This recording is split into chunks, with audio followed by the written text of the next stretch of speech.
वृंदावन बिहारी लाल की जय।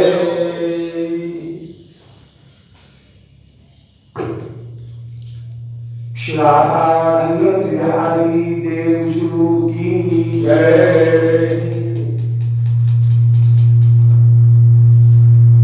श्री पद्यावली ग्रंथ की जय। श्री निताय गौर हरि बोल।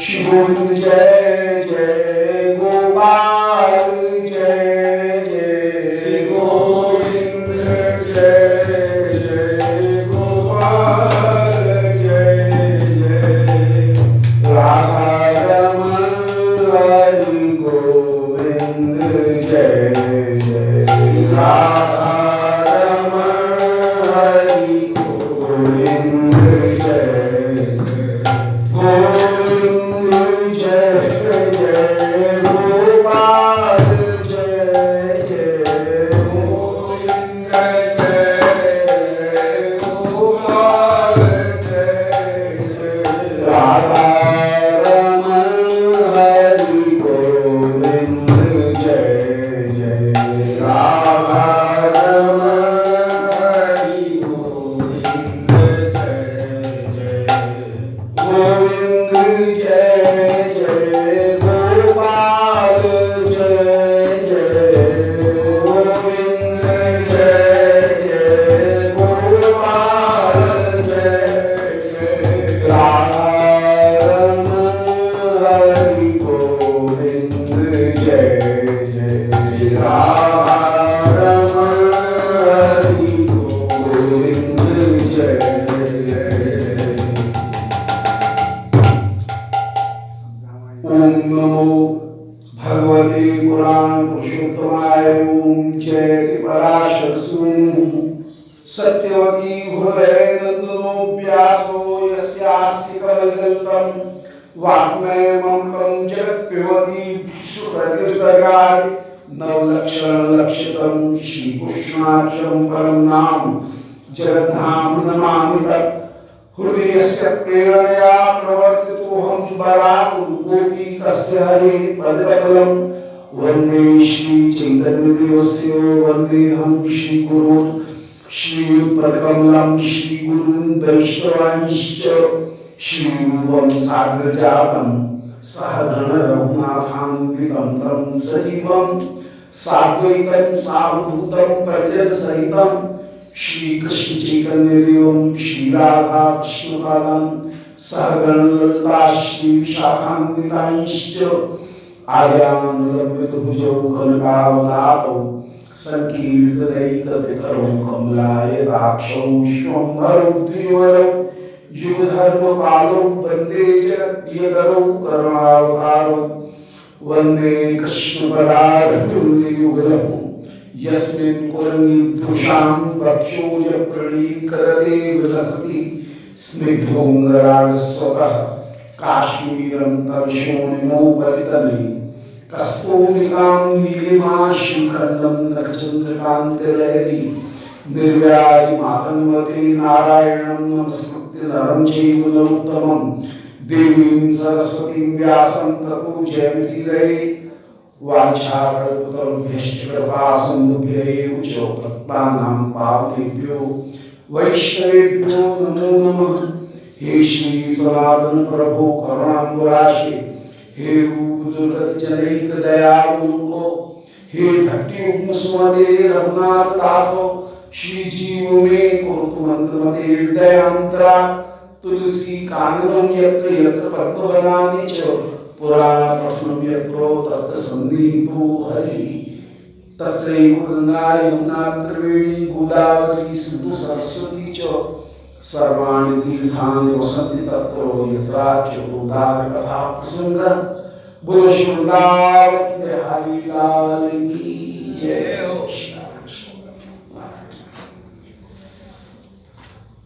परम मंगल श्री पद्यावली संकलन जिसमें रासलीला के प्रसंग में श्री प्रियागणों ने, ब्रजगोपिकागणों ने श्याम सुंदर की जब स्तुति की, उस प्रसंग में ही श्री मूल श्रीमद् भागवत के गोपी गीत के प्रसंग को गायन कर रहे थे।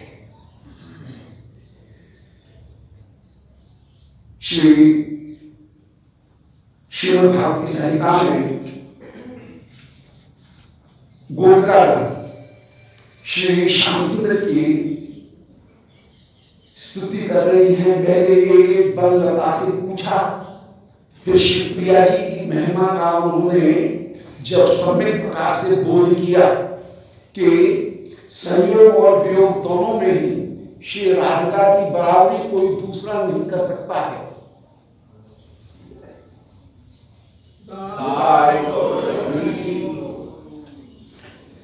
श्री राधिका की बराबरी कोई दूसरा नहीं कर सकता है। और श्री प्रिया को देख करके पूछ रही है कि अरे सखी, उसने तेरा भी त्याग कर दिया, उस पर प्रीति करना आता ही नहीं है।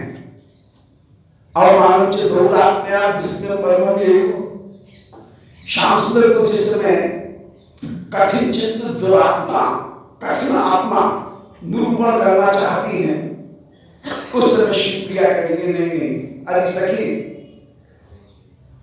प्यारे को दोष मत दे, सारा दोष मेरा ही है। सब कह रही है अरे सखी तेरे शरीर की कोई प्रेमन नहीं, जो प्यारे के दोषों को भी तू गुण करके देखती है। और श्री प्रिया कह रही है सखी उनको ढूंढे मत, हम प्यारे को की प्रार्थना करें, उनके गुणों का गायन करें तो वे उपस्थित हो जाएंगे। और ऐसा कहकर के उन गोपिकागणों ने जिस समय श्री श्याम सुंदर की प्रार्थना की है, गोपियों के मुख से जो वचन निकले वे स्वाभाविक रूप में ही इतने भावपूर्ण हैं कि उनके मूल भाव को पहचानने की सामर्थ्य किसी दूसरे में नहीं है। उनको कृष्ण ही जान सकते हैं। श्री भरतोषी में बड़े गोसाई जी, सनातन गोस्वामी जी वर्णन कर रहे हैं कि कृष्णैक गम्य भावार्थो यासाम लेखित निश्चते क्षान्त्वा गो ब्रज दिव्यस्ता भक्तिं तन्वन्तु मे निजाम। बड़े गोसाई जी का अक्षर है कि कृष्ण के गम्य वाक्य अर्थ, ये गोपिकागण जो कुछ भी कह रही हैं, इनके वाक्य के अर्थ को श्री कृष्ण ही जान सकते हैं, कोई दूसरा नहीं जान सकता। उनके भाव को पूरी तरह से पहचानने की सामर्थ्य कृष्ण में ही है। या तो बोलने वाला जाने या सुनने वाला जाने, कोई दूसरा उसकी पूरी तरह से उसके भाव को नहीं जान सकता है।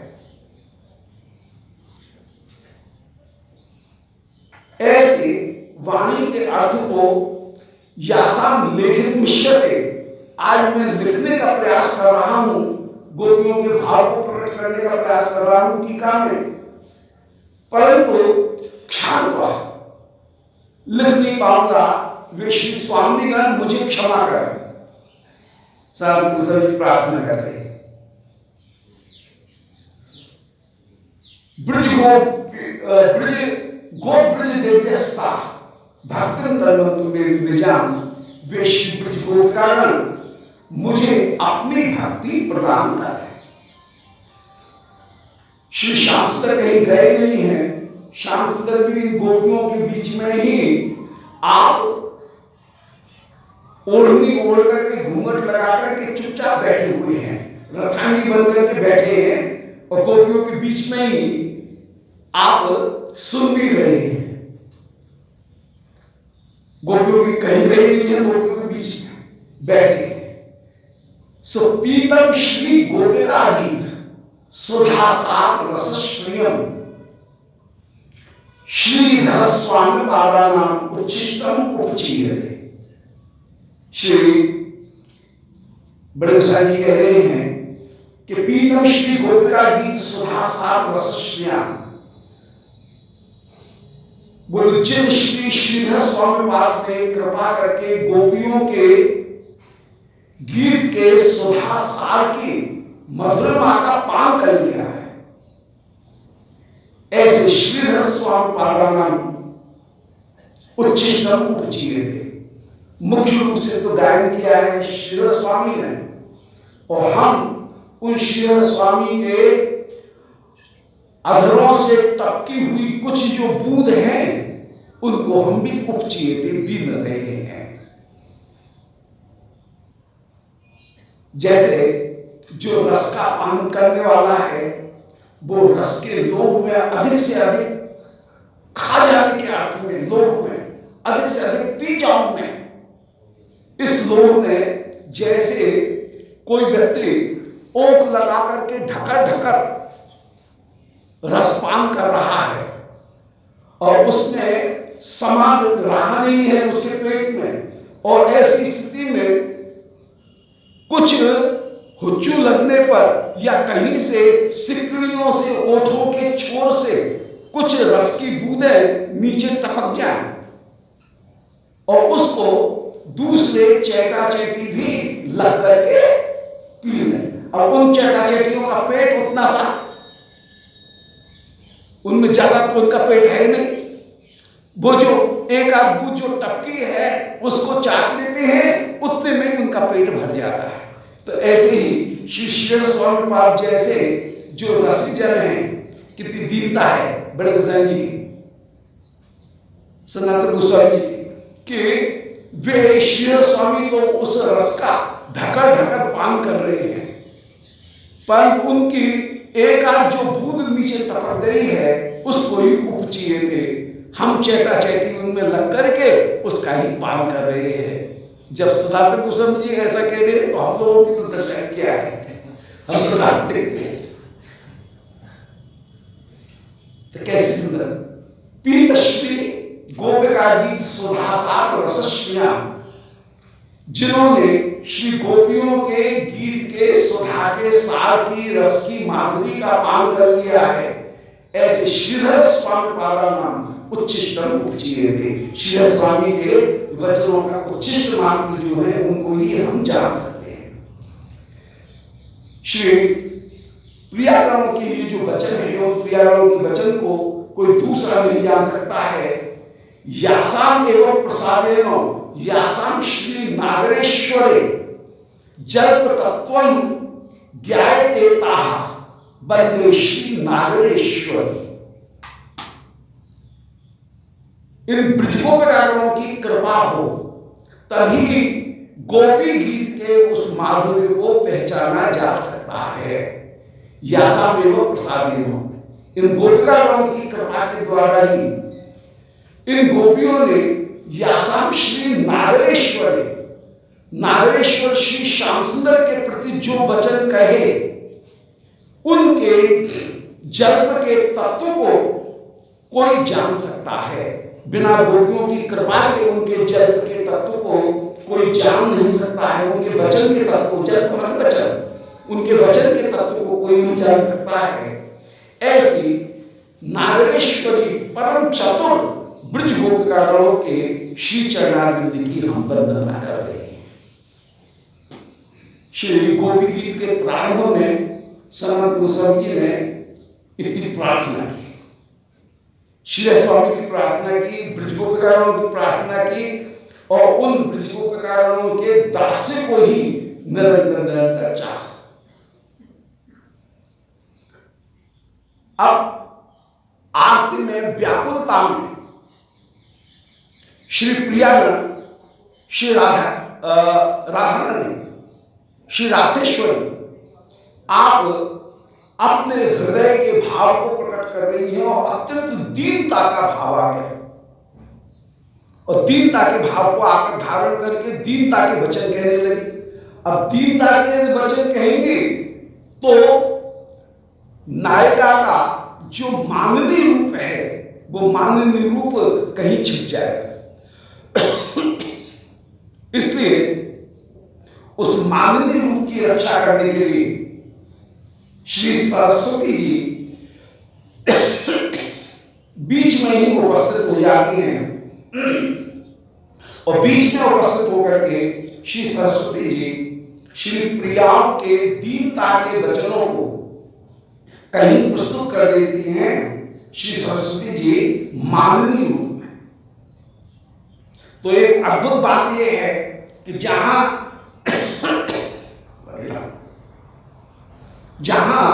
श्री प्रियाओं के वचन में दीनता है वहां पर बामता भी विराजमान है। ये एक आश्चर्य की बात है कि एक ओर दीनता है और दूसरी ओर बामता, दोनों ही विराजमान है। सरस्वती जी ने मान में जो अर्थ है उसको भी प्रकट कर दिया। आगे कह रही हैं वृज जनार्ते हम वीर योषिताम। 5 श्लोक कल हो गए थे। 6 श्लोक को गोपी गीत के 6 श्लोक का थोड़ा सा आस्वादन कर रहे हैं, छोटे छोटे कि वृज जनार्ते हम वीर योषिताम नृज जलस्मय ध्वंसनस्मिनो भज सके भवत किंकिरीस्मिनो जलरोहाननम चारुदर्शयो। दीनता में कह रही हैं कि प्यारे वृज जनार्ते हम वीर योषिताम। अरे वीर, तूने सारे असुरों का वध किया। ये विरह रूपी विरोधी भाव भी आज हमारे प्राणों का हरण करने के लिए उपस्थित हो गया है। जैसे अन्य असुरों का तूने वध किया, क्या इस विरह भाव को दूर नहीं करेगा? ये वीर शब्द का भाव है। जब भी किसी योषित के ऊपर आपत्ति आई, हम ब्रजगोपिकाओं के ऊपर आपत्ति आई, यदि कुबेर का अनुचर शंखचूड़ हमको हरण करके ले जाने लग जाए तो उस समय तू स्वयं जल्दी से आगे आया और तूने शंखचूड़ का वध किया। जब भी ब्रज के ऊपर कोई आपत्ति आई, तूने अपनी वीरता दिखाई। आज तेरा विरह भाव हमारे प्राणों का हरण करने के लिए उपस्थित हो गया है। अरे वीर, इस समय तेरी वीरता कहां गई? जल्दी से आकर के हमारी रक्षा कर, रक्षा कर। ये वीर शब्द का प्रयोग है। ब्रज जनार्ते हम क्या ब्रज के बाहर हैं? हमारी आरती को दूर नहीं करेगा। ब्रजजनों की सारी आरती को तो दूर करने वाला है। भज सखे, गोपियों तुम तो मुझे दोष दे रही हो, तुम तो मुझे चोर बना रही हो कि शरद दास साधु सरसजोदरा, तुमने कमल के सरोवर के भीतर कमल की शोभा का भी हरण कर लिया। हम गोपियों की भी धैर्य विवेक को हरण करने वाले तुम ही हो, तो तुम तो हमको चोर बना रही हो। ब्रजराज कुमार, हाय, मेरे ऊपर तुम चोरी करने का आरोप लगा रही हो, मैं नहीं बोलता हूं तुमसे। तो यहां कह रही हैं कि अरे प्यारे, भज सखे, हम तेरी सखी हैं। और सखा के वचन को कोई बुरा मानता है क्या? ये सखी शब्द का भावार्थ है। भवत किंकरी, हम तेरी किंकरी हैं। जैसे अब तू कहेगा वैसे हम उपस्थित हो जाएंगे। प्यारे, बस एक चाहती हैं, एक कृपा हमारे ऊपर कर। जल रोहाननम चारु दर्शयो, अपने मुख को हमको दिखाता रहे। अपने मुंह को जो छिपा करके बैठ गया है वो उचित नहीं है। कमल के समान अपने मुख को हमको चार सुंदर मुख का दर्शन करा दे, दर्शन करा दे। और उसी समय सरस्वती जी बीच में उपस्थित होकर के इन प्रियागणों के वचन को मान की मुद्रा में भी परिवर्तित कर देती हैं। इनकी गौरव की रक्षा करने के लिए मान के भाव को भी, निषेध के भाव को भी प्रकट कर देती हैं कि ब्रज बनों के साम, जो ब्रजनाथ हैं, ब्रजनों की जितनी भी पीड़ा है उसको दूर करने वाला तू ही एकमात्र होकर के विराजमान है। अब कृष्ण रूप की एक विशेषता है कि कृष्ण का जो भी दर्शन करते हैं वे सब विमोहित हो जाते हैं। पर कृष्ण से विमोहित हो जाना इसका मतलब ये नहीं है कि कृष्ण के प्रिय बन गए, बिल्कुल नहीं। इसका मतलब कृष्ण को देखकर के कोई विमोहित नहीं होता है। श्याम सुंदर जब वेणु बजाते हैं उस समय व्योमयान बनता सहसिद्धि, जितनी भी देवांगनाएं हैं वे भी अपने पतियों की गोद में ही मूर्छित होकर के गिर जाती हैं उनके रूप को देख करके। मथुरावासी स्त्रियां कृष्ण के रूप को देख करके मोहित हो जाए। जो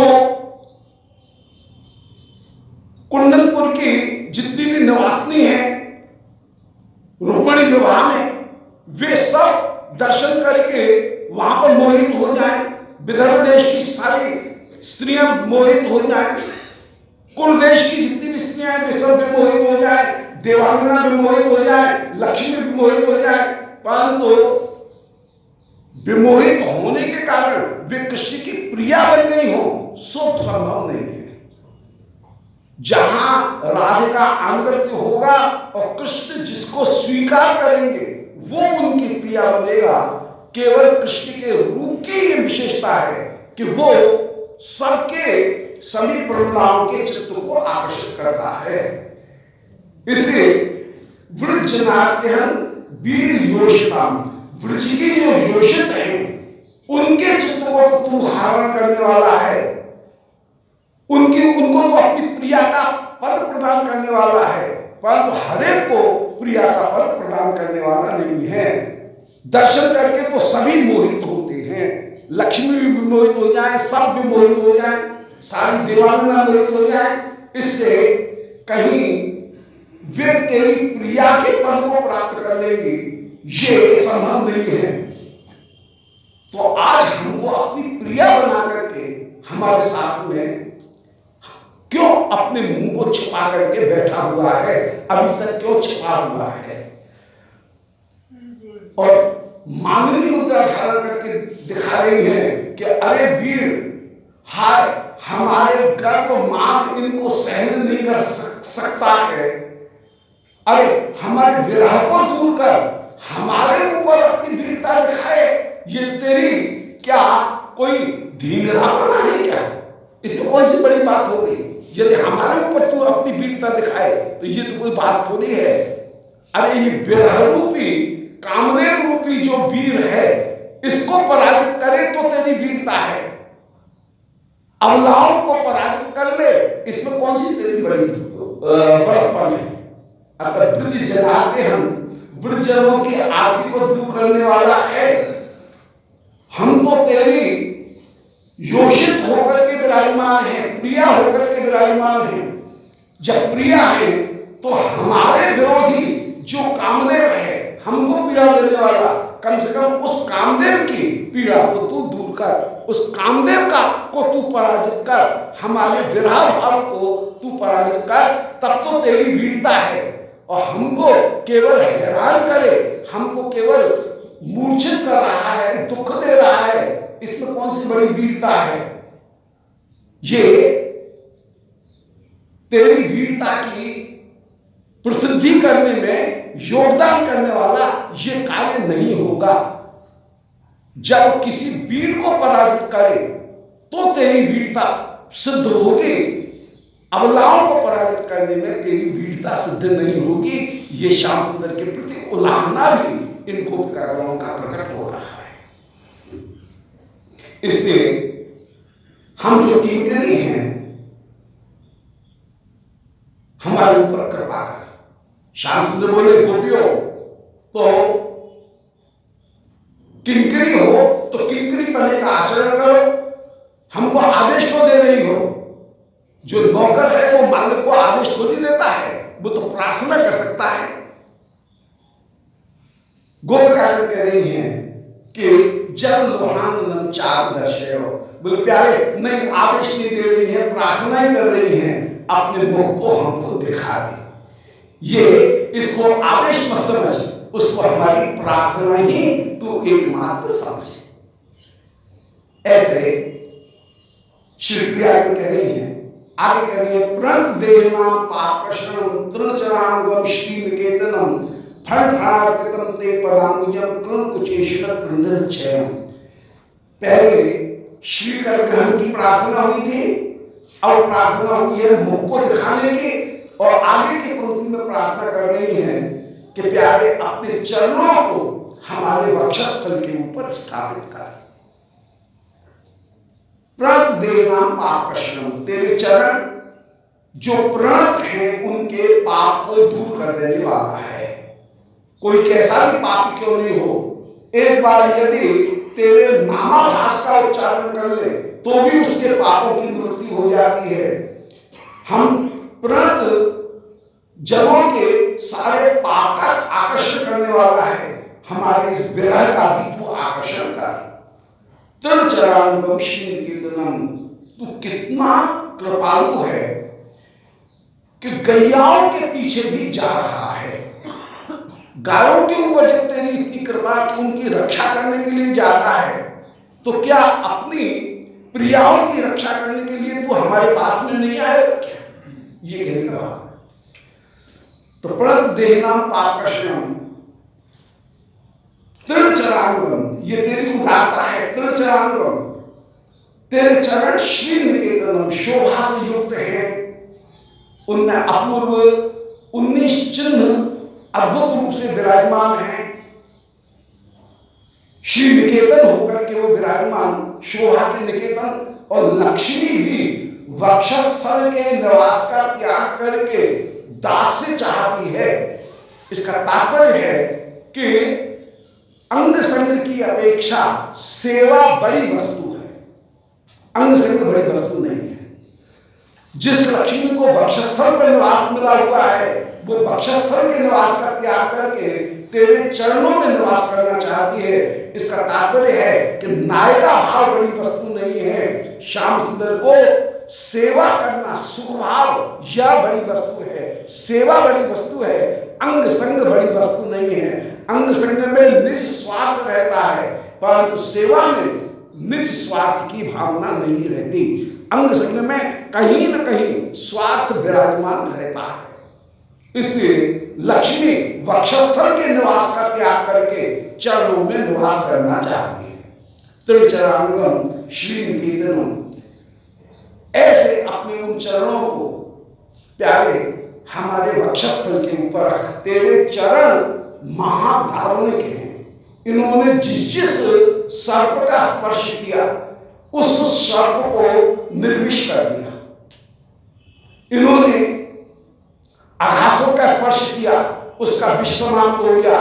काली का स्पर्श किया, उसका विष समाप्त हो गया। सुदर्शन का स्पर्श किया, उसका विष समाप्त हो गया। अब हृदय में भी विरह रूपी इस महासर्प ने सिर उठाया है, फण उठाया है। अपने चरणों का स्पर्श यदि तू हमारे वक्षस्थल से करा देगा तो ये विरह रूपी सर्प भी समाप्त हो जाएगा।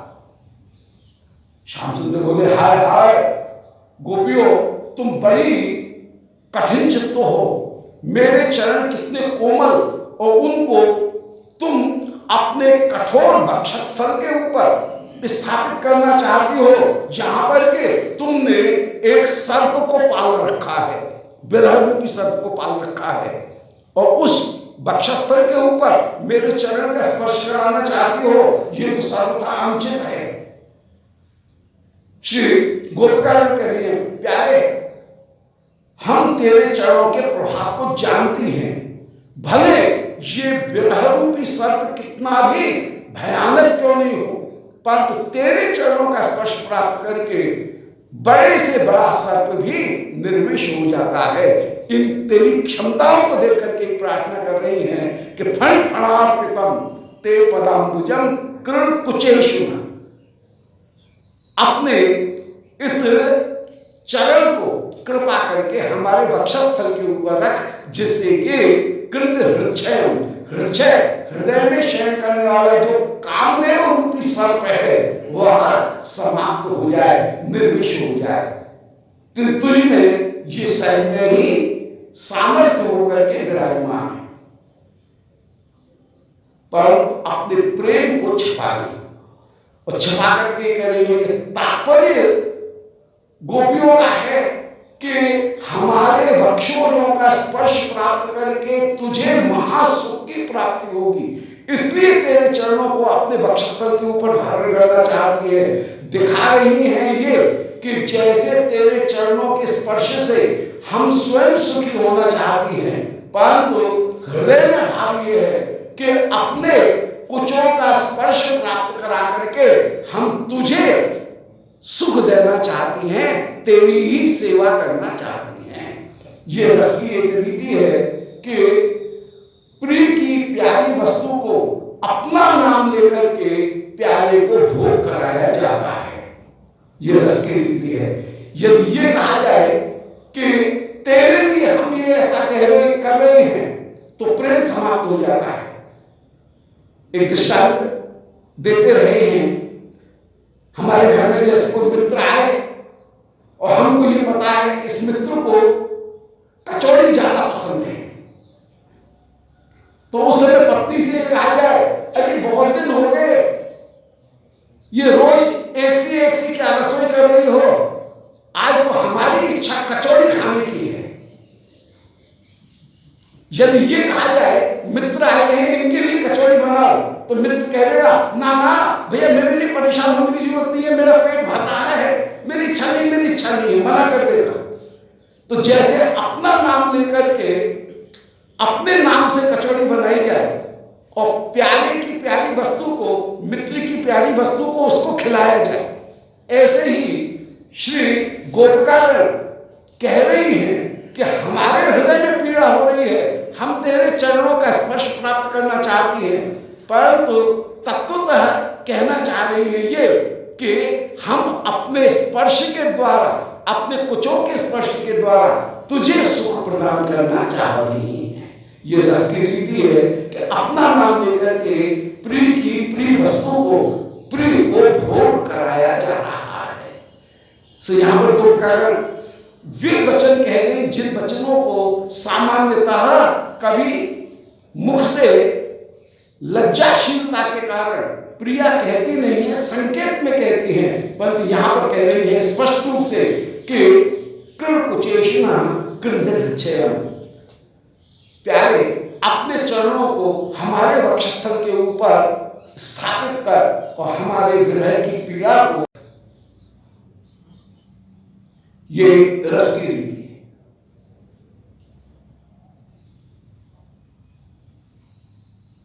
मधुर यागिरा बल्ब वाक्या बुद्ध मनोज्ञा पुष्करेक्षण विधि करीरमा वीर मुह्यति अधर सीधना प्यायस्वना। प्यारे हमको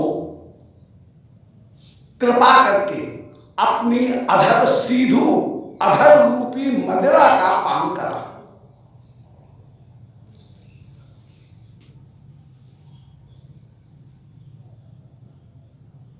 अधर सीधना आप्याय सुना, अधर की मदिरा से हमको आप्यायित कर। जो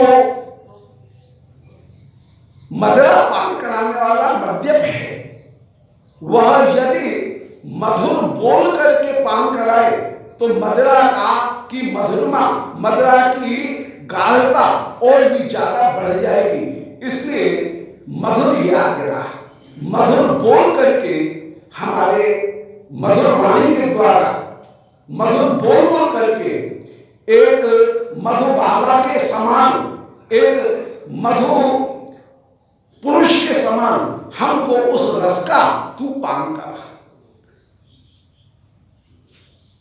क्योंकि यदि मधुर बोल करके फिर मदिरा का पान कराया जाएगा तो उस मधु का आस्वाद, उस मधु की मादकता और भी ज्यादा बढ़ जाएगी।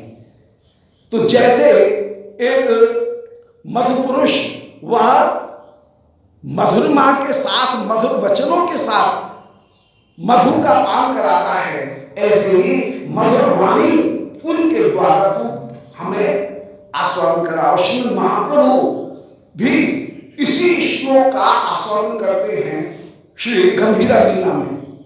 यही श्लोक का आस्वादन करते हुए कह रहे हैं कि प्यारे तेरे वचनों की मधुरमा का क्या निरूपण किया जाए।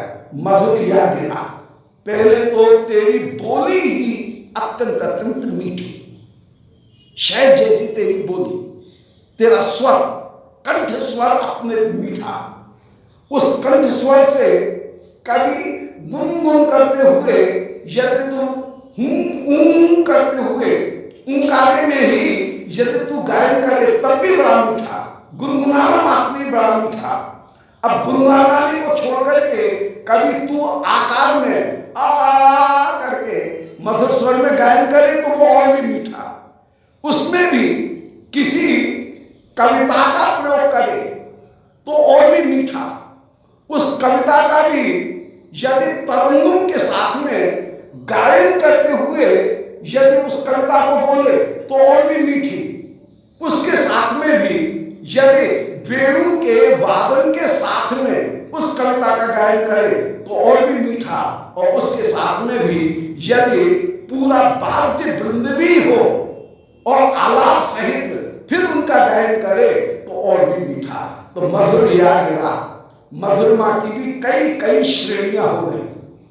कंठस्वर मधुर, उसमें जो मधुर गुंजार रूप में गायन वो और श्रेष्ठ, उसकी भी अपेक्षा आकार रूप में जो गायन वो और भी अधिक श्रेष्ठ, उसमें भी कविता का प्रयोग करना वो और भी अधिक श्रेष्ठ। उस कविता को भी वाद्य के साथ में गाना वो और भी श्रेष्ठ, उसको भी वाद्य वृंद के साथ में गायन करना और भी श्रेष्ठ, और उसको भी भाव भंगिमा के साथ में नृत्य मुद्रा और श्री अंग की जो भाषा है, बॉडी लैंग्वेज, उसके साथ में प्रस्तुत करना वो और भी अधिक श्रेष्ठ। तो मधुर या गिरा जो वाणी है वो भी अत्यंत अत्यंत मधुर होकर के विराजमान है। मधुर या गिरा बल्क वाक्य, जिनमें वाक्यों का परम परम सुंदर प्रयोग हो रहा है। श्री विश्वनाथ चक्रवर्ती जी वहां पर कोई कैसे वचन कहेंगे, उन वचनों का एक उदाहरण देते हैं कि भूमत प्राणिक बल्लवा रत्न बल्लवा जीवात भूतास भवतीषु नाहम उदासे दासे मई संत प्रेम हेम श्रृंखला नवद्य कथम अविश्वस्ता विश्वस्ता भवत। बोले हे प्रियाओ, भूमत प्राणिक बल्लवा, मेरी हे प्राण बल्लवाओ, रत्न बल्लवा, तुम तो बल्लवाओं में रत्नभूत होकर के विराजमान हो। जीवात्म भूताशु भवतीषु, आप तो मेरी जीवात्म प्राणभूत होकर के विराजमान हो। नाहम उदासे, मैं आपसे कभी भी उदास हो नहीं सकता हूं। दासे मई, मैं तो तुम्हारा दास हूं। नाम उदासे दासे मई, कितना सुंदर यमक का प्रयोग।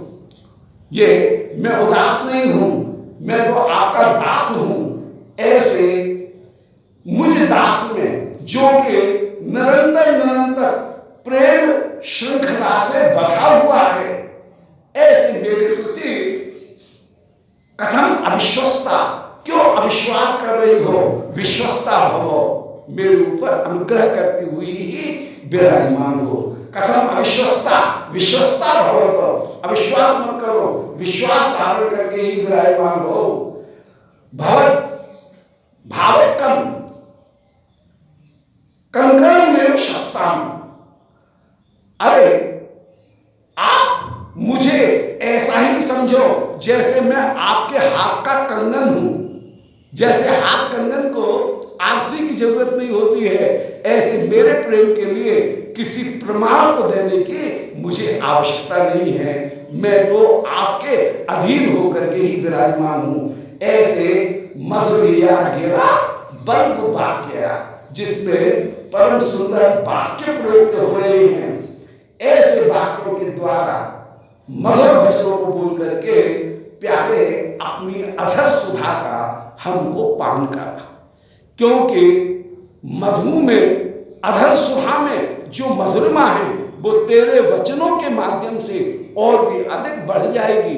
जैसे मद्यप के मधुबाला के द्वारा पिलाए गए मधु की मधुरमा वह मधुबाला के मधुर वचनों के द्वारा और भी अधिक मादक हो जाती है। इसी प्रकार तेरे जो वचन हैं वो तेरे अधरों की सुधा की मधुरमा को और भी अधिक बढ़ा देंगे। मधुर गया गिरा बल को वाक्य, सुंदर वचनों को बोल करके बुद्ध मनोज्ञया। अब ये कविता की विशेषता बता रहे हैं। कविता के 4 पक्ष हैं। कविता का पहला पक्ष है भाव। भाव की पूर्णता होनी चाहिए। फिर भाव के साथ साथ उसमें विचार होना चाहिए, विचार की पूर्णता होनी चाहिए। विचार के साथ साथ बिंब, इमेज कहीं होनी चाहिए, बिंब की पूर्णता। फिर उसके साथ साथ उसमें भाषा की कोमलता वो विराजमान होनी चाहिए। काव्य पक्ष भी होना चाहिए। तो भाव पक्ष, विचार पक्ष, फिर बिंब पक्ष, फिर कला पक्ष, और कला पक्ष के साथ साथ फिर 5वीं वस्तु है वह है उसको प्रस्तुत करने की मधुरमा, संगीत पक्ष। और संगीत पक्ष के साथ साथ जो गायन किया गया उस गायन के साथ साथ जो बॉडी लैंग्वेज है वो भी होनी चाहिए। श्री अंग की मधुरमा वो भी साथ में जुड़ी हो तो प्रभाव और अधिक होगा। तो 6 वस्तुएं एक साथ मिलेंगी तो कविता और भी अधिक प्रभावशाली होगी। उसमें भाव होना चाहिए, उसमें सिद्धांत और विचार होना चाहिए, उसमें बिंब होना चाहिए, एक इमेज होनी चाहिए। इमेज के साथ साथ भाषा जो है वो कलात्मक होनी चाहिए, उसका कला पक्ष होना चाहिए। कला पक्ष के साथ साथ संगीत भी उसमें छुपा हुआ होना चाहिए। और संगीत के साथ साथ प्रस्तुति करने का आत्माभिव्यक्ति, वह प्रस्तुति करने का ढंग, बॉडी लैंग्वेज, वो भी प्रस्तुति का जो प्रकार है वो भी होना चाहिए। ये 6 वस्तुएं एक साथ होंगी तो काव्य अत्यधिक मधुरम होकर के विराजमान होगा। ऐसी करें बुद्ध मनोज्ञया। उस काव्य में जो संकेत हैं, जो व्यंजना है वो कहीं प्रकट होनी चाहिए, कुछ छिपी हुई होनी चाहिए। एकदम छिपी होगी तो रस प्रकट नहीं होगा, एकदम सामने प्रकट कर दिया जाएगा तो उसका आस्वाद नहीं आएगा। जैसे सौंदर्य कुछ ढका हुआ कुछ उघड़ा वह अधिक आकर्षक मोहक होता है, इसी प्रकार जहां व्यंग्यार्थ कुछ छुपा हुआ कुछ प्रकट होकर के विराजमान हो, ऐसे व्यंग्यार्थ की ही काव्य शास्त्र में प्रशंसा की गई। एकदम व्यंग्यार्थ छुपा हो तब भी वो प्रभाव नहीं करेगा, एकदम उघड़ा हो तब भी प्रभाव नहीं करेगा। जैसे सौंदर्य कुछ आवरण में कुछ प्रकट हो तो वो ज्यादा आकर्षक होकर के विराजमान होता है। इसी प्रकार व्यंग्यार्थ भी कहीं वाचो गिराम उपहितः पिहितश्च कश्चित सौभाग्य में मरहट्ट बधु। तो जो सौंदर्य है वो कुछ प्रकट कुछ अप्रकट होकर के विराजमान हो तो उसकी अपनी शोभा विशेष रूप से प्राप्त होती है। इसलिए बुद्ध मनोज्ञया, जो बुद्धजन है उनके मन को हरण करने वाली है। प्यारे हम तेरी दासी हैं, अरे वीर तू तो दान वीर है, अधर सीधना प्यारे सुना, अपनी अधर सुना से हमको आप्यायित कर, आप्यायित कर। प्यारे हम तो कभी के प्राणों का त्याग कर देती, परंतु क्या करें, हम अमृत पी चुकी हैं। प्यारे पदाम्बुजम कृण कुचेष्ण कृंजयम, जहां पर ये कहा श्याम सुंदर कह रहे हैं, हाय हाय गोपियों, तुमने अपने वक्षस्थल के ऊपर हार धारण कर रखे होंगे, सुंदर आभूषण धारण कर रखे होंगे, उनके ऊपर मैं अपना चरण कैसे स्थापित करूंगा? ये तो अनुचित होगा। उन रत्नों का, उन हारों का अपमान करना होगा। उस समय कह रही हैं कि प्यारे, तेरे चरणों के द्वारा जैसा हमारा अलंकरण होगा, वैसा अलंकरण इन हारों के द्वारा नहीं हो सकता है। इसलिए तेरे चरण हमारे वक्षस्थल को पीड़ा देने वाले नहीं होंगे, बल्कि वे सुख देने वाले ही होंगे। और सारे जो आभूषण हैं, उन आभूषणों की भी अपेक्षा इन चरणों की जो शोभा है वो कुछ विशेष होगी। ये चरण ही हमारे वक्षस्थल के तत्वतः मूल आभूषण होकर के विराजमान होंगे, मूल अंगराग बन करके विराजमान होंगे। और इसी को श्री आनंद वृंदावन चंपू के प्रारंभ में कल कर्णपुर गोस्वामीपाद ने बड़े सुंदर प्रकार से प्रस्तुत किया कि वंदे कृष्ण पदारविंद युगलम यस्मिन् कुरंगी दृशम वक्षोज प्रणीकृते विलसति स्निग्धोंगराग स्वतः काश्मीरम तलशोणिमोपरितले कस्तूरिकां नीलिमा श्रीखंडम नखचंद्रकांत लहरी निर्व्याज मातन्वते। कवि श्री श्याम सुंदर प्रिया जी से कुछ देर पहले मिले हैं और अब सखाओं के बुलाने पर या कोई दूसरा कार्य आने पर गैयाओं को संभालने के लिए मध्याह्न मिलन के बाद में श्याम सुंदर जाना चाह रहे हैं, जा रहे हैं। इतने में शिवप्रिया में विरह में अपूर्व सन्निपात दशा उपस्थित हो गई। सारी सखी एकदम घबरा गई कि अब क्या किया जाए। उस समय श्री श्याम सुंदर जो जा रहे हैं उनको लौटा करके लाए, पथरा करके, और श्री ललिता जी ने श्याम सुंदर के श्री चरण उनको धीरे से उठा करके श्री प्रिया के वक्षस्थल के ऊपर जो तनिक स्पर्श कराया, सो प्रिया का सन्निपात जो विरह व्याकुलता वो दूर हो गई। उस समय श्री प्रिया के वक्षस्थल के ऊपर श्याम सुंदर के चरण चिन्ह जो तनिक छिवाए, उन स्पर्श को प्राप्त करके प्रिया का सारी पीड़ा दूर हो गई। उस समय श्री वक्षस्थल के ऊपर जो चरण की शोभा है उसका वर्णन कर रहे हैं कि वंदे कृष्ण पदारविंद युगल, श्री कृष्ण के चरणारविंद युगल उनकी हम वंदना कर रहे हैं। यस्मिन् कुरंगी दृशाम वक्षोज प्रणीकृते, मृगनयनी श्री प्रिया उनके वक्षोज से उन चरणों का जैसे ही स्पर्श प्राप्त हो रहा है, उस समय वो चरण ऐसे लग रहे हैं मानो श्री प्रिया के वक्षस्थल के ऊपर सुंदर अंगराग का लेपन कर दिया गया। वक्षोज प्रणीकृते विलसति स्निग्ध अंगराग स्वतः, मानो एक स्वाभाविक अंगराग ही विराजमान हो। अब अंगराग कैसे है? बोले केशर से, कस्तूरी से और कपूर से, ये तीन वस्तुओं का अंगराग लगाया गया। केशर के द्वारा जो कफ है उसका नाश होगा, कफ को जैसे समाधान किया जाएगा।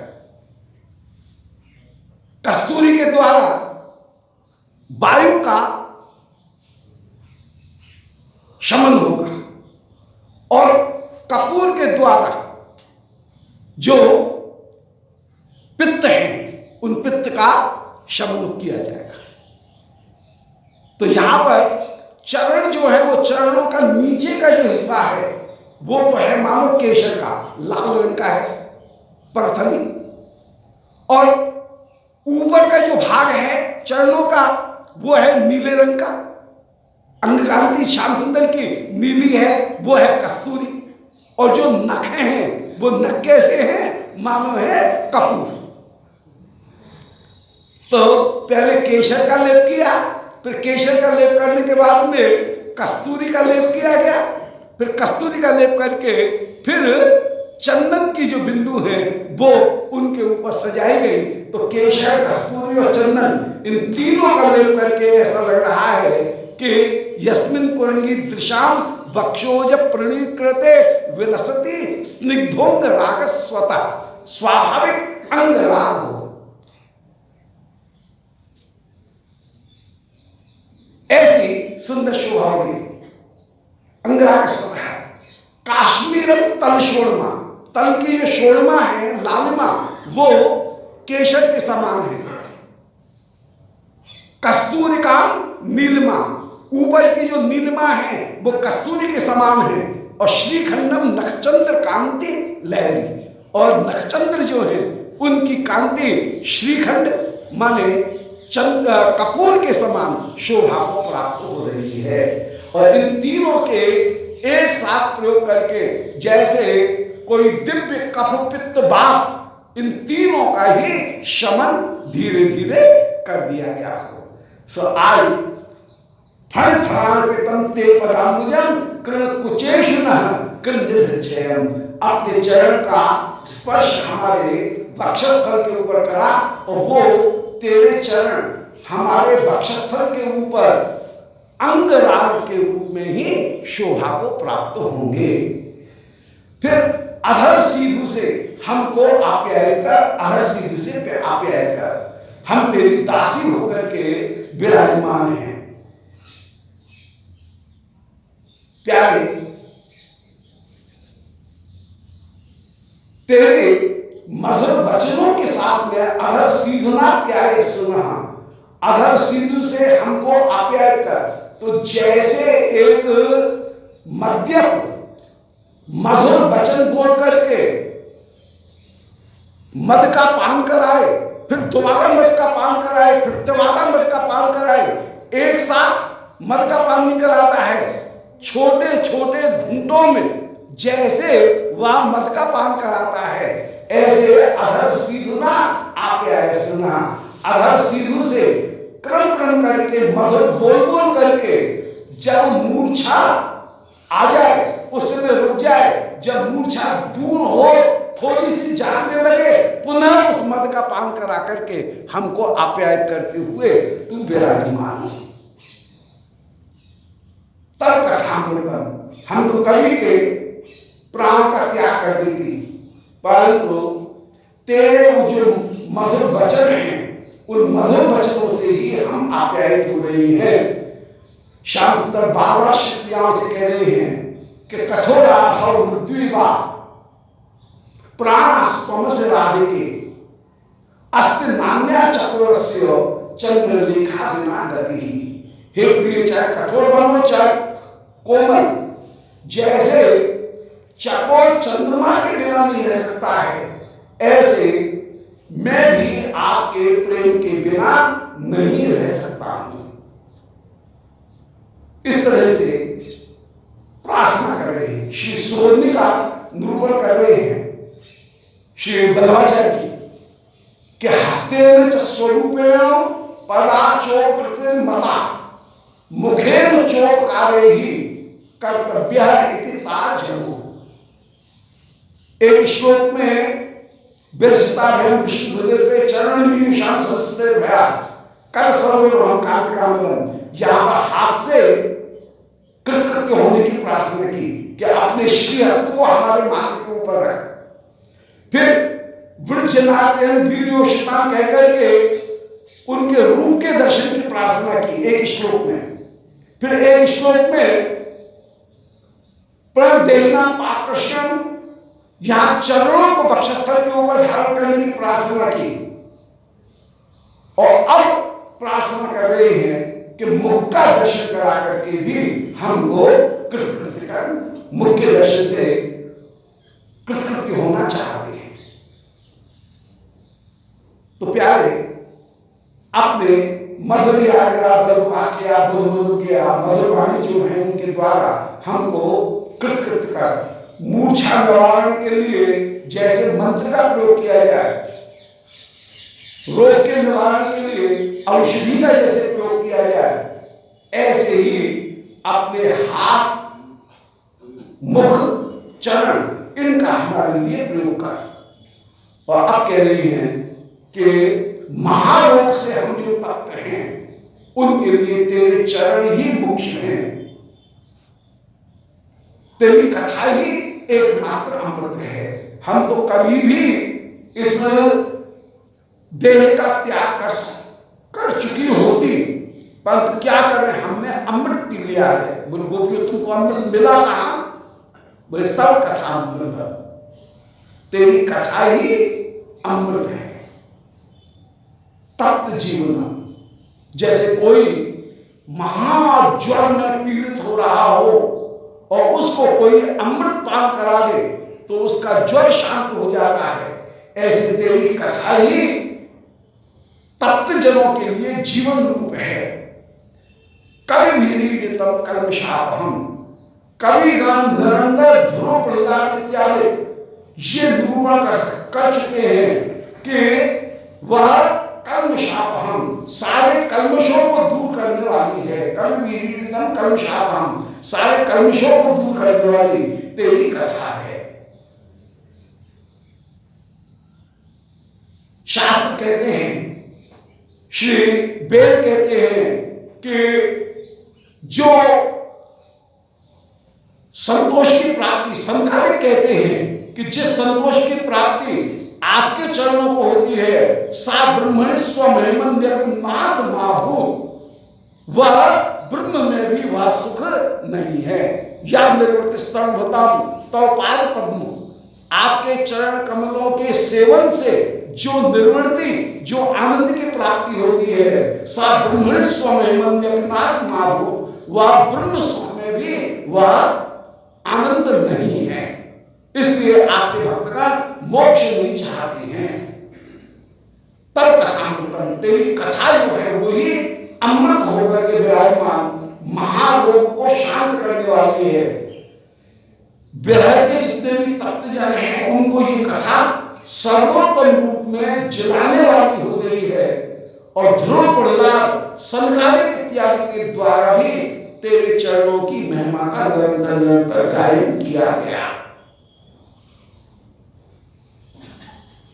श्रीमद आततम, श्रीमद और आततम, ये तेरी कथा ऐसी है कि ये अपूर्व शोभा से युक्त होकर के विराजमान। श्रीमद माने प्रेम पर्यंत संपत्ति को प्रदान करने वाली। केवल तेरी कथा संसार सर्प को ही दूर करने वाली नहीं है, भय की ही निवृत्ति करने वाली नहीं है, बल्कि यह प्रेम संपत्ति को भी प्रदान करने वाली है। केवल संसार के कष्ट की निवृत्ति नहीं होगी। यदि कोई व्यक्ति अध्यास में रस्सी के ऊपर सांप, रस्सी को सांप समझ करके व्याकुल हो जाए, और ये सांप, और कोई दूसरा कहे, दीपक ला करके दिखा दे और कह दे नायम सर्प रज्जुयम, सर्प नहीं है बल्कि ये रज्जु है, तो जैसे श्रवण करने मात्र से भय की निवृत्ति हो जाती है, ऐसे ही श्री कृष्ण नाम, कृष्ण कथा वो वस्तु है जो संसार सर्प के भय की निवृत्ति कर देगी। तो श्रवण मात्र, श्रीमद गुरुदेव ने कान में जिस समय कृष्ण नाम को सुनाया, दीक्षा प्रदान की, उसके साथ ही साथ संसार भय की निवृत्ति होगी। जैसे सूचना देने मात्र से ही कि नायम सर्प रज्जुवयम, ये सर्प नहीं है, ये रस्सी है, ये तो एक माला थी जिसके ऊपर तेरा पैर पड़ा है, तू सर्प समझ रहा है, तो भय की निवृत्ति हो जाती है। ऐसे ही कृष्ण नाम सुनाने मात्र से ही संसार भय की निवृत्ति हो जाती है।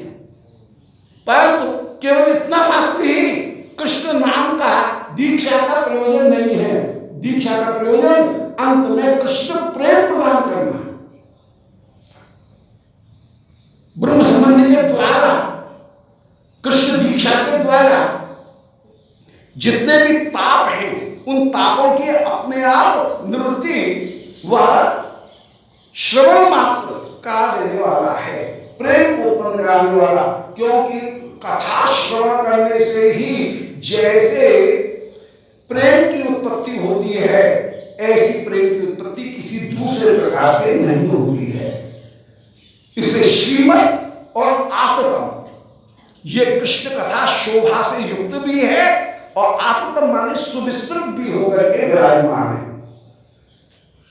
क्योंकि आततम शृण्वन्त गायन्त गृणन्त साधवः, साधुगण इस कृष्ण कथा को सुनते हैं, गाते हैं, संग्रह करते हैं।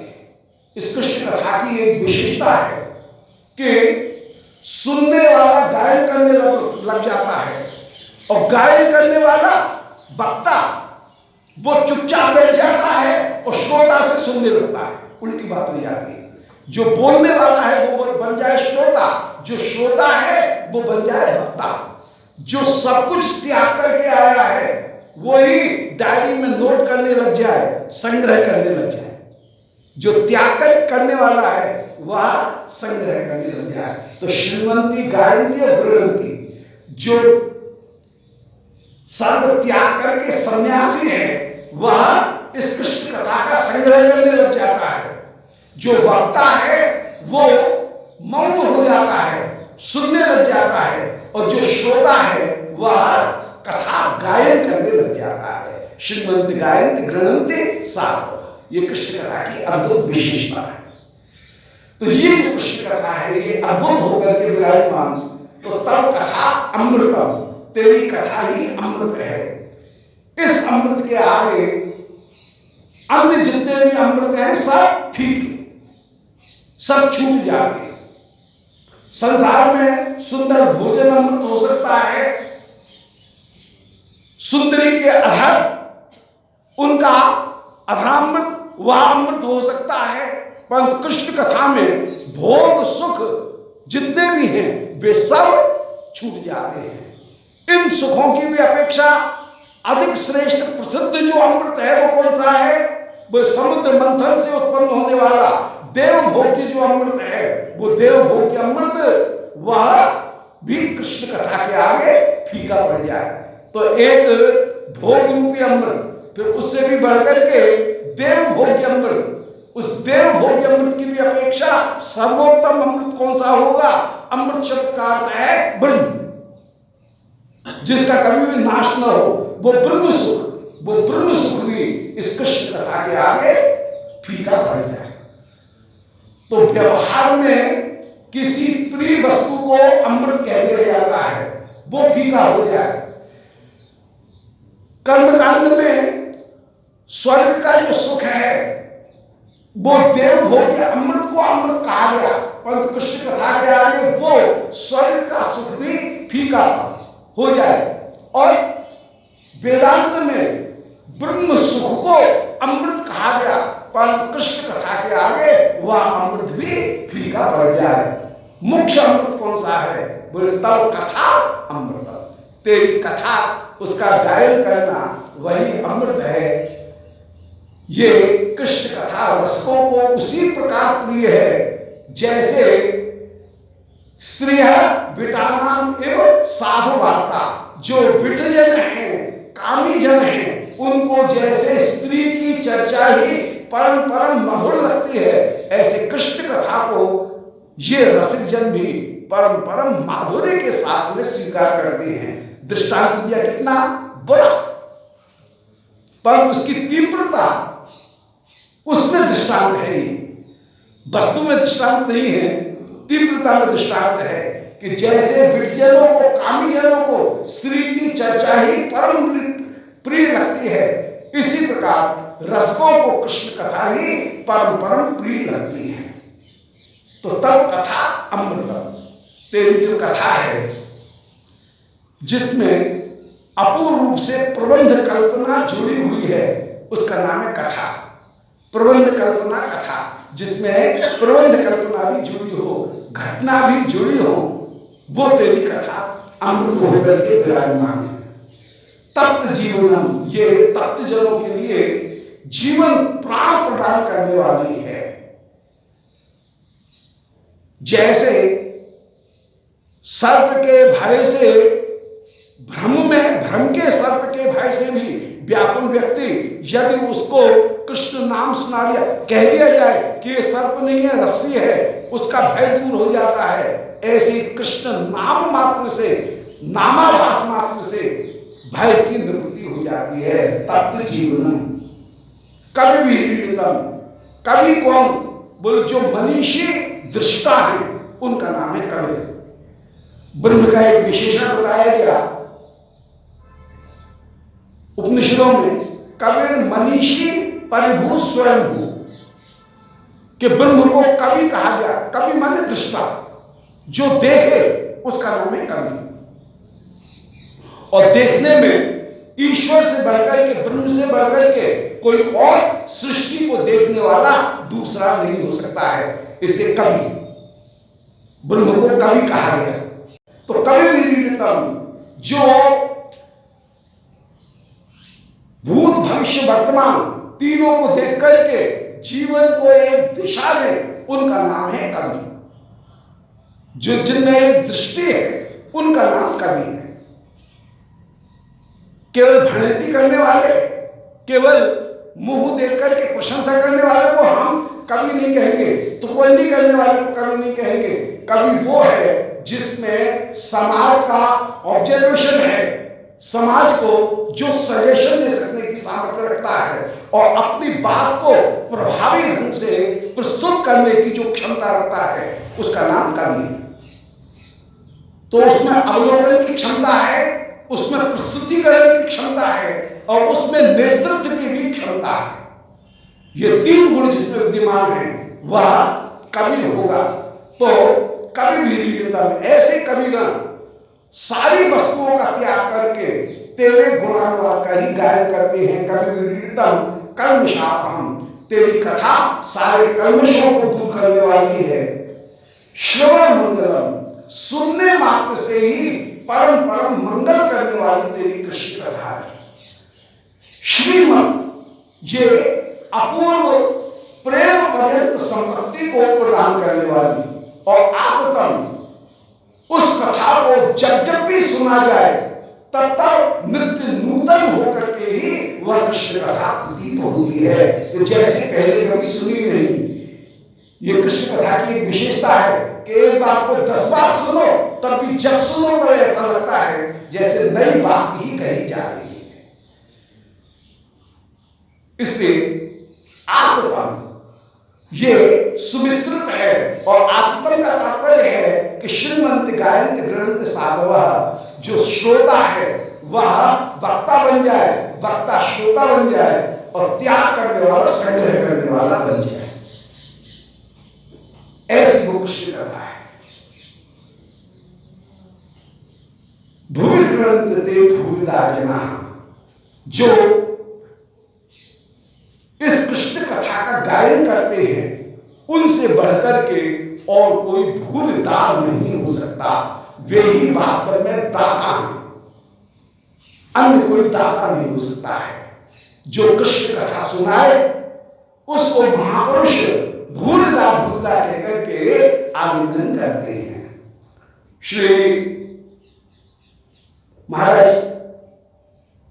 वे महाप्रभु के पास में प्रतापरुद्र महाराज अनेक अनेक बार पत्रिका लिख रहे हैं कि महाराज मुझे अपना दर्शन दो, दर्शन दो, परंतु महाप्रभु कह रहे हैं कि ना, सन्यासी को राय दर्शन निषिद्ध है, हमें क्या करना।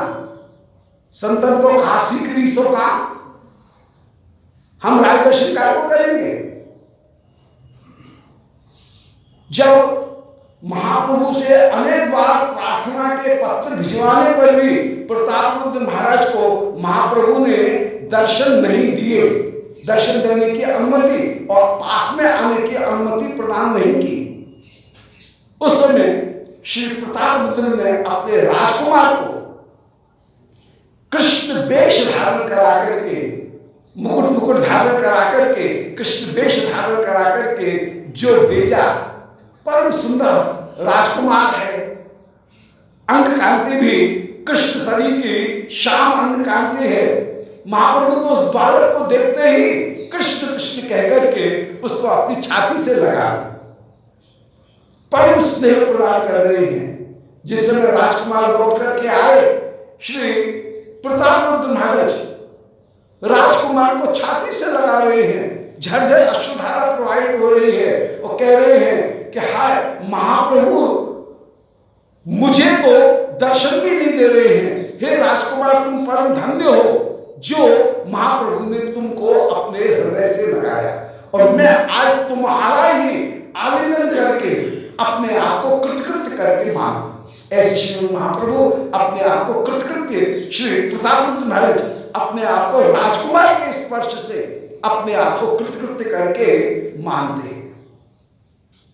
श्री रथ यात्रा उत्सव के ऊपर महाप्रभु श्री प्रतापरुद्र महाराज की उस सेवा का दर्शन करके, उसके विषय में सुन करके कि राजा होकर के भी हीन से हीन जो सेवा, सोने की सेवा, झाड़ू देने की जो सेवा है, भले वो झाड़ू सोने की हो चाहे पन्ना की हो, इससे कोई मतलब नहीं, झाड़ू तो झाड़ू है।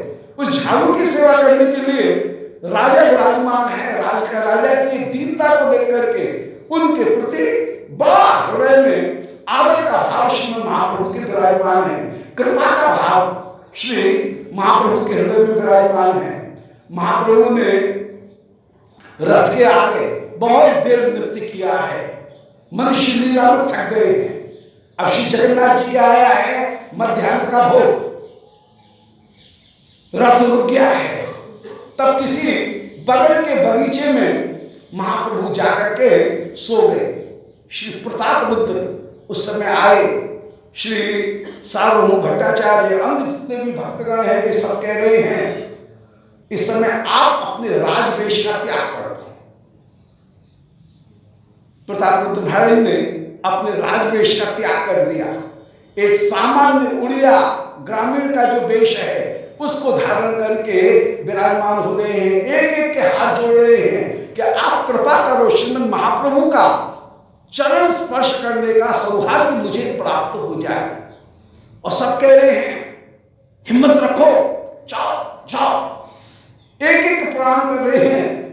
हाँ, आपकी कृपा का बल है और कोई बल नहीं है, मैं अपने बल पर श्रीमद् महाप्रभु को प्राप्त नहीं कर सकता हूं, आप लोगों की कृपा ही मुझे एकमात्र महाप्रभु को प्राप्त कराएगी। और सब कह रहे हैं कि बड़े कृपालु हैं, जाओ हिम्मत रखो, झिझकने की जरूरत नहीं है। और ऐसे सबसे अनुमति लेकर के सब पेड़ों के पीछे छिपे हुए खड़े हैं कि देखते क्या होता है आगे, और सब प्रतापरुद्र को प्रोत्साहन दे रहे हैं, हिम्मत बढ़ा रहे हैं। और श्री प्रतापरुद्र उस समय श्री जयत तेधिकम जन्मना प्रजह, यही गोपी गीत उसका गायन करते हुए आए और हिम्मत करके महाप्रभु जहां पेड़ के नीचे विश्राम कर रहे हैं, सो रहे हैं, महाप्रभु के दोनों चरणों को पकड़ लिया और पकड़ करके अपनी गोदी में रख करके धीरे धीरे दबा रहे हैं। महाप्रभु थक गए, दबा रहे हैं तो बहुत अच्छा लग रहा है, और आंख बंद करके सब पहचान रहे हैं, परंतु जानबूझ करके नाटक करते हुए कृपा करने के लिए, सेवा प्रदान करने के लिए जानबूझ करके आंख बंद करके सो रहे हैं। और प्रतापरुद्र गायन कर रहे हैं कि तब कथामृतम तप्त जीवनम कविभिरीडितम कल्पशापहम श्रवण मंगलम श्रीमदाततम भूमि गृणन्ते ते भूरिदा जनाः। महाप्रभु भूरिदा कह करके प्रतापरुद्र को अपने हृदय से लगा लेते हैं। निताय गौर हरि भूरिदा, प्रतापरुद्र को महाप्रभु ने भूरिदा कहा कि जो कृष्ण श्रीमद् भागवत की कथा को सुनाए, श्रीमद् भागवत के श्लोक को सुनाए, उससे बढ़कर के उन श्रीमद् गुरुदेव से बढ़कर के जो कृष्ण नाम सुना रहे हैं, कृष्ण तत्व को बता रहे हैं, उनसे बढ़कर के और कोई दाता नहीं हो सकता। कोई लाख करोड़ रुपया कहीं दातव्य में लगा दे, अस्पताल खुलवा दे, धर्मशाला खुलवा दे, वो दाता नहीं है। सबसे बड़े दाता कौन है? श्रीमद् गुरुदेव, जो कि कृष्ण नाम को सुना रहे हैं। और भूलदा भूलदा कहकर के श्रीमद् महाप्रभु ने श्री प्रतापरुद्र को अपने हृदय से लगा दिया।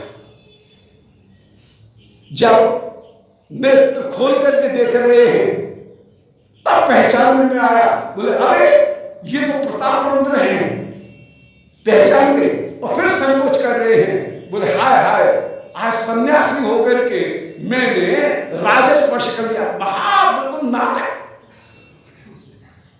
क्या ढोंग कर रहे हैं महाप्रभु, दिखा रहे हैं। बोले हाय, मैंने राजा का स्पर्श कर लिया, अच्छा नहीं किया, अच्छा नहीं किया, अन्याय नहीं। और उस समय प्रताप उसके जाओ जाओ, और प्रतापरुद्र धीरे से चरणों में दूर से प्रणाम करके और उस समय जा रहे हैं। और सारे भक्तगण श्री प्रतापरुद्र को अपने हृदय से लगा रहे हैं, कहने धन्य धन्य श्रीमद् महाप्रभु की आज तुमको कृपा प्राप्त होगी। तो भूलदा भूमि भ्रमण थे, जो कृष्ण नाम ग्रहण करें, तुम्हारी कथा का गायन करें, उनसे बढ़कर के कोई भूलदा नहीं हो सकता है। श्रीमद् बल्लभाचार्य चरण ने इन वचनों को निर्गुणा जो गोपी हैं उनके वचन, उनमें मुख्य रूप से श्री विश्वानंद के वचन के रूप में इनको निरूपण किया। ये जो वचन है वो और किसी के वचन नहीं है, ये वचन श्री विश्वानंद के वचन है। और वहां श्री व्यास स्तुति के माध्यम से ऊपर से की जा रही है निंदा और भीतर से स्तुति, जहां पर विराजमान है। ऊपर से स्तुति और भीतर से नहीं, ऊपर से निंदा और भीतर से स्तुति। मानो कह रहे हैं कि खबरदार, अरे भैया, यदि तुमको अपने घर द्वार को संभालना है तो मेरी तुमसे एक सलाह है कि खबरदार, इन कृष्ण कथा का गायन करने वालों को अपने पास में भी कभी मत फटकने देना, इनसे सदा दूर रखना। ये महाचुड़ी मार है जो पुस्तक रूपी जाल को फैला करके मीठी मीठी कथा कह करके और मीठे मीठे महिमा का गायन करके भोले भाले चित्त वाले पक्षियों को, श्रोताओं को अपनी ओर खींच लेते हैं और ये कृष्ण कथा में फंसा लेते हैं। फिर वे घर द्वार से विरक्त हो जाते हैं और घर द्वार से विरक्त होकर के कृष्ण चरणारविंद में ही सब कुछ समर्पित कर देते हैं। ये सब के सब जितने भी कथावाचक हैं, कथक हैं, ये सब के सब घर बिगाड़ने वाले हैं। जब तुम्हें अपना घर संभालना है तो इनको कभी भी पास में फटकने भी मत देना, मत देना, इनसे दूर रहना, दूर रहना। श्री सनातन गोस्वामी जी कह रहे हैं कि कथकस्य सर्वोत्कर्ष व्यंजिका यह मुक्ति। श्री कृष्ण कथा गायन करने वालों की सर्वोत्तमता का स्पष्ट कर व्याख्यान करने वाली ये मुक्ति है।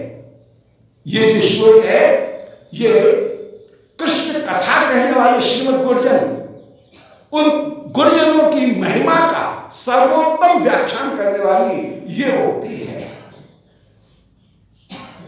श्री विश्वानंद ने उनका अर्थ है, अन्य लोग तो स्तुति का जो अर्थ था वो तो निरूपण कर दिया, परंतु जो मुख्य अर्थ है विश्वानंद का वो अर्थ है कि प्यारे, तेरी कथा को हम समझ रही थी कि यह अमृत है, पर जब इस कथा को निकट से देखा, निकट से सुना तो पता लगा तब कथा मृतम न तो अमृतम, तब कथा मृतम। ये कथा अमृत नहीं है, ये कथा तो मृतम मारने वाली साक्षात मृत्यु है। यदि तुम्हें अपने घर द्वार से दूर होना है तो सुनो कथा, मत।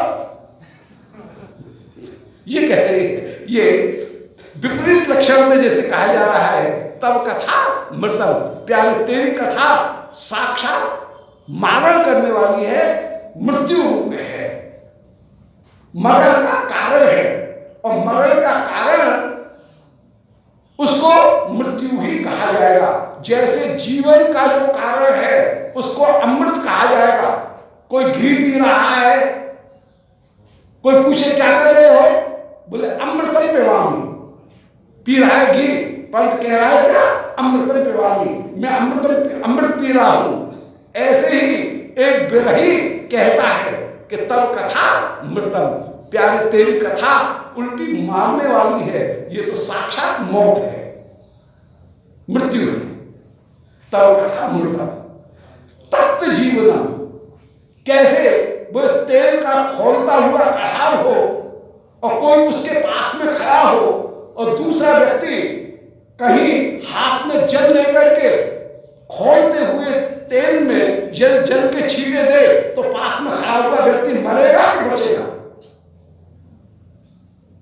ऐसी तप्त जीवन, तप्त तेल के सामने जीवन माने जल का प्रयोग जैसे मारने वाला होता है। कोई जेठ की दोपहरी में पसीने में झाप झोप होकर के आया हो और कोई उसके ऊपर बर्फ के ठंडे पानी को उसके सिर पे डाल दे तो मरेगा कि जिएगा, जुकाम होगा कि नहीं, उसे सर्द गर्मी हो जाएगी कि नहीं। तो तप्त जीवन, तो जैसे तप्त जन को एकाएक बर्फ का प्रयोग करना मारने वाला हो जाता है, ऐसे तेरी कथा तप्त जीवनम, बेरहरी जनों के लिए जीवन माने जल के समान है। यह अथवा खौलते हुए तेल में जैसे पानी के छींटे डालना जैसा वह होगा तप्त जीवन।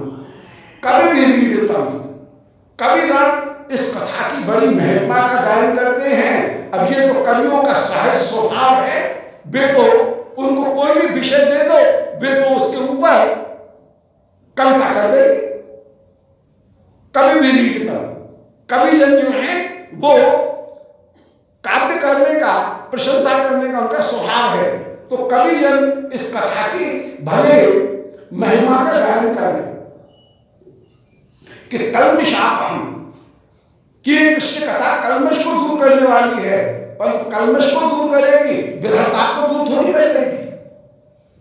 हम विरहणी हैं, हमको प्यारे तेरा साक्षात संग चाहिए। कृष्ण कथा सुनने से हम विरहणियों का विरह दूर नहीं होगा। कल्मषापहम, जो कल्मष वाले हैं वे तेरी कथा को सुने, विरही जन तेरी कथा को सुन करके संतुष्ट नहीं हो सकते हैं। तेरी कथा श्रवण मंगलम, सुनने मात्र से ही बस मंगल कर देने वाली, विपरीत लक्षण में कहा गया अमंगल करने वाली। जैसे ज्योतिष शास्त्र में जो मुहूर्त कल्याण करने वाला न हो उसको कहा जाता है कि इसमें भद्रा लगी हुई है,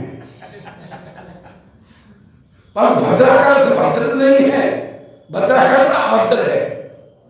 जैसे जो जातक किसी दूसरे के लिए हितकर नहीं होता है तो ज्योतिष में कहा जाता है यह मंगली है, पर तात्पर्य है अमंगली है, अर्थ निकलेगा अमंगली।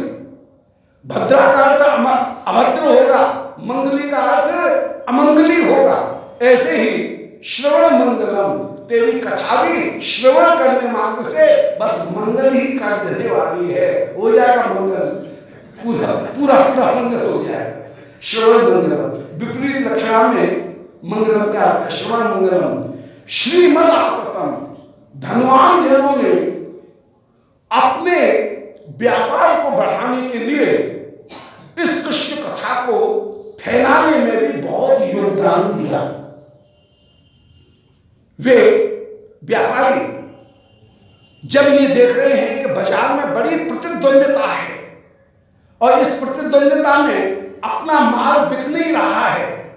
ऐसी स्थिति में अपने माल को बेचने के लिए, अपने एकाधिकार को, मोनोपोली को मार्केट में बनाए रखने के लिए उन धनवानों ने जगह जगह मंदिरों की रचना की और मंदिरों की रचना करके चिड़िया मार कथावाचकों को दीक्षा दक्षिणा दे करके, भारी भारी दक्षिणा दे करके उनको बुला करके वहां पर व्यास मंच के ऊपर विराजमान किया।